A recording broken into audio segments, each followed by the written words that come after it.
अगला सैम हिंदी कक्षा में मैं सुनीति मिश्रा आप सबका हार्दिक स्वागत करती हूँ। तो बच्चों, आजकल हम पढ़ रहे हैं कक्षा 11वीं की पुस्तक अंतरा, और आज मैं आपको पढ़ाने जा रही हूँ उसका चौथा पाठ गूंगे। इसके लेखक हैं, बहुत ही प्रसिद्ध लेखक हैं ये भी, रांगे राघव जी। तो बच्चों, रांगे राघव जी का जन्म 1923 में आगरा उत्तर प्रदेश में हुआ था। उनका वास्तविक नाम तिरुमल्लई नंबाकम वीर राघव आचार्य था, परंतु उन्होंने रांगे राघव नाम से ही साहित्य रचना की। रांगे राघव जी ने 1936 से ही कहानियां लिखनी शुरू कर दी थी। उन्होंने 80 से अधिक कहानियां लिखी। इनकी कहानियों में भी समाज के शोषित पीड़ित जो वर्ग है, समाज के जीवन के, मानव के जीवन के यथार्थ का बड़ा मार्मिक चित्रण है। साथ ही शोषण से मुक्ति का मार्ग भी उन्होंने दिखाया है। इनकी जो प्रमुख कहानी संग्रह है वो है राम राज्य का वैभव, देवदासी, अधूरी मूरत, जीवन के दाने, अंगारे न बुझे, बोलते खंडर, अंधेरे के जुगनों आदि। तो बच्चों, ये जो कहानी है हमारी गूंगे, इस कहानी में ये एक गूंगे व्यक्ति की मार्मिक कहानी है। होता क्या है बच्चों कि हमारे समाज में हम लोग ऐसे बहुत सारे लोग देखते हैं जो कोई गूंगा है या कोई बहरा है या उसको किसी और तरीके की शारीरिक विकलांगता है। ये जो विकलांग है, ये लोग क्या चाहते हैं? ये लोग केवल हमारी सहानुभूति नहीं चाहते, ये अपने आप के लिए बराबरी का हिस्सा भी चाहते हैं। ये नहीं चाहते कि हम सिर्फ इन पे दया करें और दया करके छोड़ दें। हम हमेशा इन्हें अपने से या अपने बच्चों से कमतर समझें और केवल सहानुभूति देके हमेशा इन पे दया दिखाते रहे। वो ये नहीं चाहते। वो क्या चाहते हैं? वो अपना अधिकार भी चाहते हैं।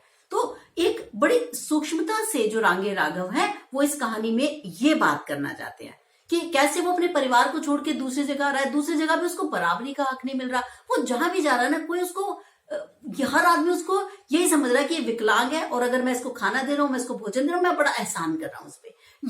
ये जो भावना है हमारी, इस भावना को हमें लुप्त करना होगा। हमें कहीं ना कहीं उनको बराबरी का हिस्सा देना होगा। उनके स्वाभिमान को चोट नहीं बिना पहुंचाए, यानी हमें उनके जो स्वाभिमान है ना उसको बचाना है। ये बात लेखक बड़ी सूक्ष्म दृष्टि से लेखक ये हम तक पहुंचाना चाहता है। चलिए पढ़ते हैं। बहुत ही मार्मिक और रोचक कहानी है। गूंगे की एक मार्मिक कहानी है जिसमें लेखक ने गूंगे किशोर की मानसिक व्यथा का बड़ा करुणा से चित्रण किया। कारुणिक चित्रण है।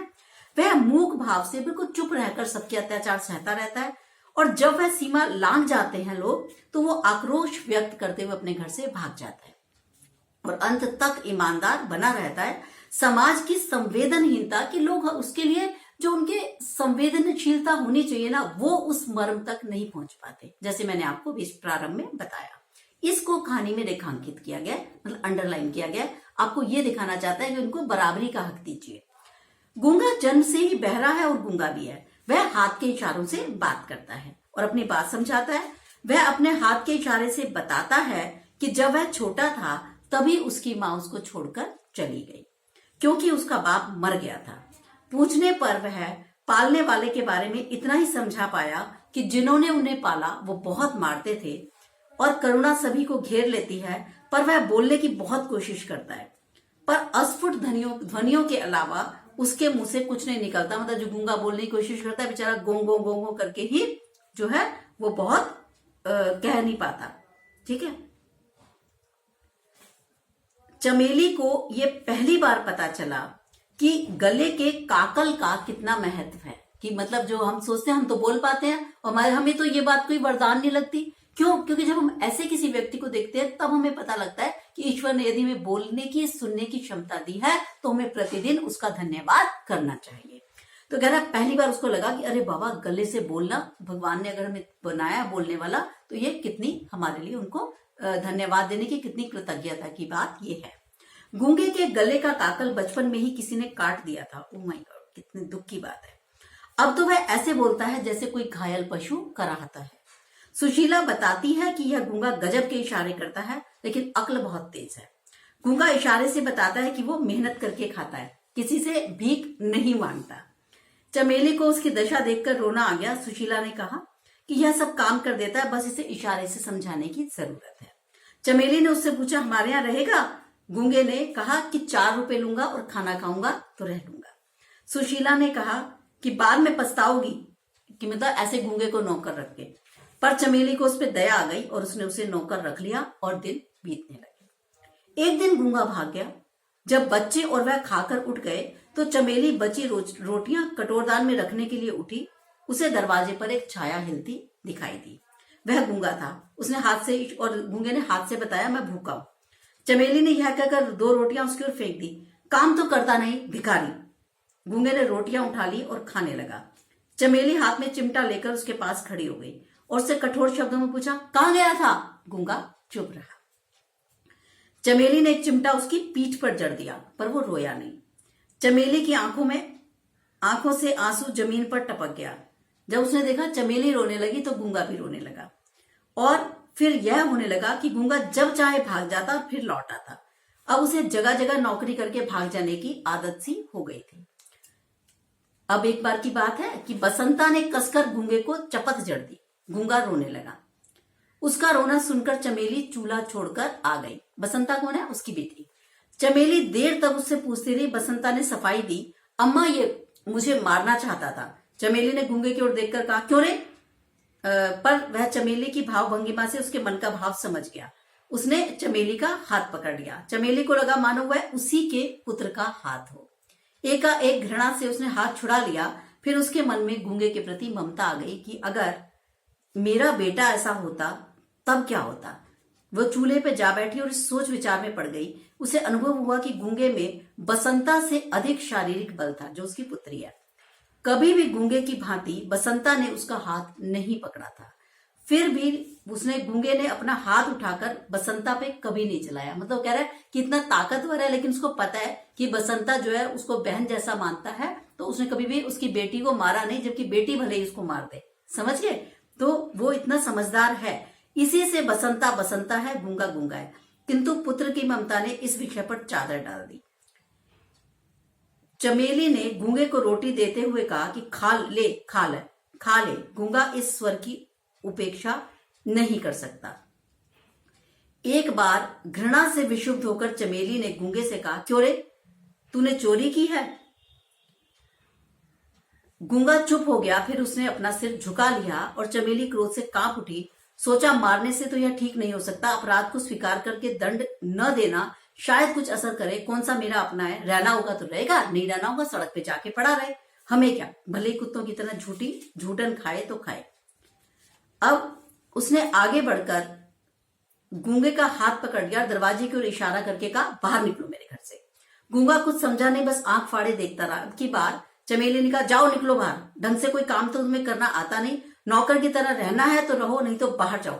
यहां तुम्हारे कोई नखरे नहीं उठा सकता। समझे? फिर चमेली क्रोध में आ गई, बोली, मक्कार बदमाश, पहले कहता था भीख नहीं मांगता, अब देखो सबसे भीख मांगता है। रोज रोज भाग जाता है, पत्ते चाटने की आदत हो गई है। मतलब कहीं से तो तू खाना खाता ही होगा, बार बार तू नौकरी छोड़ के क्यों भाग जाता है? कुत्ते की दुम कभी सीधी नहीं होगी। नहीं रखना है मुझे अभी भी। तू इसी वक्त निकल जा। चमेली ने हाथ पकड़कर जोर से एक झटका दिया और गूंगे को दरवाजे से धकेल दिया। गूंगा धीरे धीरे चला गया।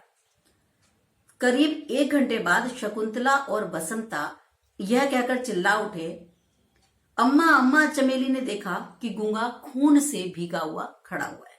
उसका सिर फट गया था। वह सड़क के लड़कों से पिट कर आया था। क्योंकि वह गूंगा होने के कारण उनसे दबना नहीं चाहता था। दरवाजे की दहलीज पर सिर रखकर वह कुत्ते की तरह चिल्ला रहा था। चमेली चुपचाप बैठी रही। चमेली आज सोचने लगी कि आज के दिन ऐसा कौन है जो गूंगा नहीं है।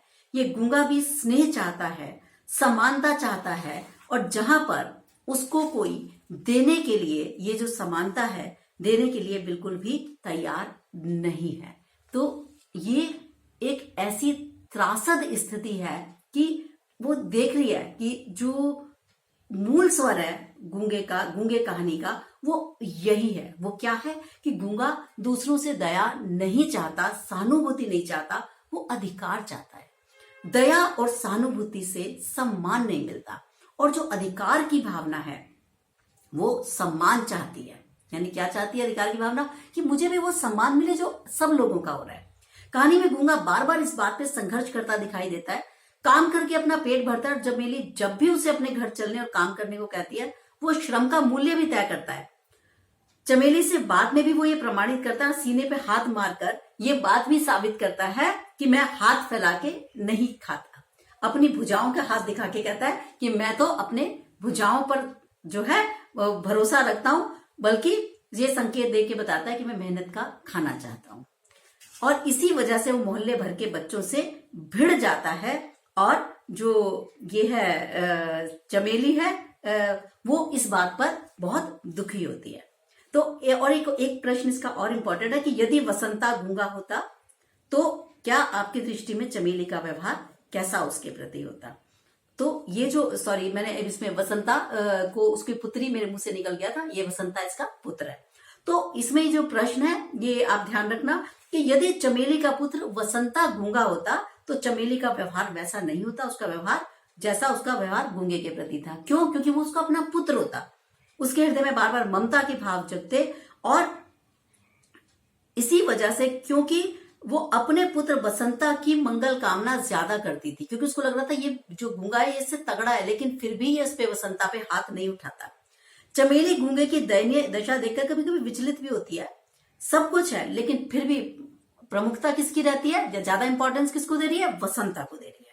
तो यदि उसका अपना पुत्र वसंता गूंगा होता तो हमारी दृष्टि में चमेली का व्यवहार उससे रूखा नहीं होता, सहानुभूतिपूर्ण होता, तब वो वसंता को अधिक सहानुभूति देती। तो ये ध्यान रखेंगे कि वसंता उसका पुत्र है और चमेली का, और गूंगा जो है वो उसका नौकर है, और वो उसको कभी भी उसका अधिकार नहीं देना चाहती। किसको? गूंगे का। सहानुभूति तो रखती है पर वो अधिकार नहीं देना चाहती जो उसके पुत्र के हैं।